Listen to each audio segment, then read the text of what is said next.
Hello and welcome. Today I'm going to show you how to edit brushes in Krita. First, open Krita and select the brush you want to edit from the brush presets docker. Once you have a brush selected, press F5 on your keyboard. This opens the brush editor, which is where you can fully customize how the brush behaves. Inside the brush editor, you'll see multiple settings categories on the left, like brush tip, size, opacity, flow, texture, and more.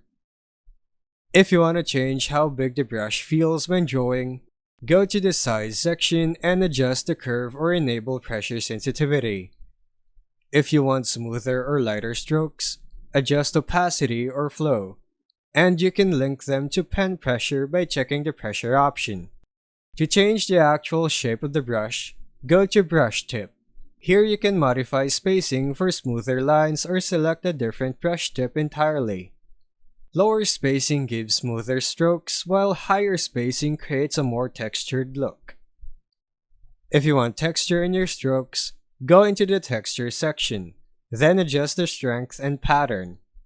You can also experiment with settings like scatter or rotation if you want more dynamic brush behavior. To temporarily keep your tweaks during the session, check Temporarily Save Tweaks to Presets in the brush editor. If you want to permanently change the brush, click Overwrite Brush Preset at the top of the brush editor. Alternatively, if you don't want to overwrite the original, click Save New Brush Preset instead. Give it a unique name and save it. Be careful when naming those, since special characters like certain brackets can prevent it from saving correctly as a proper Krita brush preset file. And that's how you edit brushes in Krita. Thanks for watching.